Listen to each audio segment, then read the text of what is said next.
Bonjour monsieur, ne vous inquiétez pas, nous ne sommes pas là pour du démarchage, nous n'avons rien à vendre. Nous sommes simplement venus parler avec vous. Et croyez-moi, nous en avons des choses à dire, surtout aujourd'hui. Et pourquoi aujourd'hui? Parce que Léo m'a plaqué.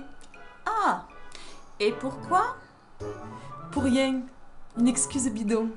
Il s'est vexé parce que soi-disant je l'aurais appelé Georges la nuit dernière en plein milieu d'un moment de tendresse.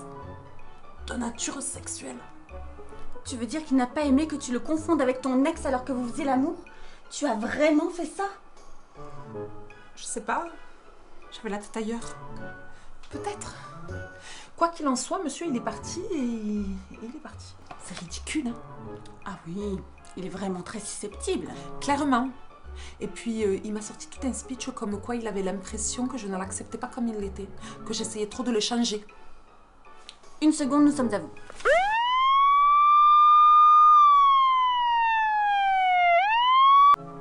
Et il s'est appuyé sur quoi pour affirmer ça? Des broutilles. Il a ressorti le fait que je l'avais poussé à changer de look. Je lui ai juste donné quelques conseils vestimentaires. C'est pour son bien. Un homme, ça ne sait pas s'habiller tout seul. Et il n'y a qu'à voir. Sans vouloir vous offenser, monsieur. Le seul homme que je connaisse et qui ait jamais eu du goût sur la question, c'est Georges. Évidemment. Et c'est pour ça que j'ai donné à Léo des photos de Georges, pour l'aider. Et puis, je lui ai peut-être demandé de s'en inspirer pour sa coiffure. Et de changer de parfum. 3 fois rien. Et vous étiez ensemble depuis combien de temps pour que tu décides de le reprendre en main comme ça? On venait de fêter notre 3e semaine, je crois. Tout ce temps? Je comprends. Ça doit être dur quand une si belle histoire s'achève. Tu ne serais pas en train de te moquer de moi, là? Vous êtes célibataire? Tu sais plus ce qu'est que d'être célibataire, toi. Un appartement vide où personne ne t'attend. Personne pour te consoler quand une audition s'est mal passée. L'absence de complice pour partager les bons et les mauvais moments. La solitude d'un grand lit froid. Ce petit air condescendant de tes amis en couple lorsqu'elles te demandent la bouche triste. Mais une étincelle moqueuse dans les yeux. Ça va, les amours? Comment ça va, les amours? Tu sais ce qu'elles te disent, mes amours? Elles te disent de retourner à tes week-ends romantiques dans des hôtels scandaleusement chers et de me laisser déprimer toute seule sur mon pot de glace devant l'intégrale de Grey's Anatomy.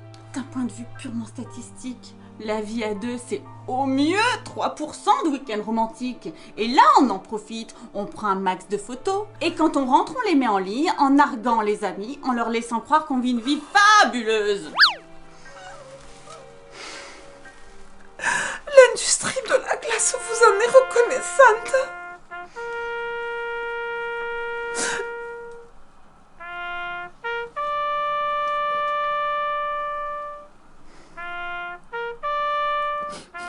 Mais 97% du temps, c'est surtout des compromis.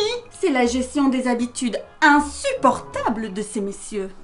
Ne faites pas l'innocent, vous savez de quoi je parle. Être en couple, c'est négocier des traités de partage de salle de bain. C'est lutter pour arracher un accord de partage des tâches ménagères. C'est réussir à convaincre Sa Majesté que faire la vaisselle ne menace pas sa virilité. Que la femme n'est pas prédisposée au repassage des chemises. Et que passer l'aspirateur ne rend pas impuissant. Je ne l'ai jamais entendu celle-là. Pour être tout à fait honnête, moi non plus. Mais pour survivre dans le couple, il faut savoir faire preuve de mauvaise foi. Tu ne sais pas la chance que tu as d'être libre. J'aimerais bien être moins libre parfois. À condition de trouver le bon, bien sûr. Tu n'es pas un peu trop exigeante? Pas du tout. Je suis prête à donner sa chance à n'importe qui. Même le physique n'a pas tant d'importance que ça. La preuve.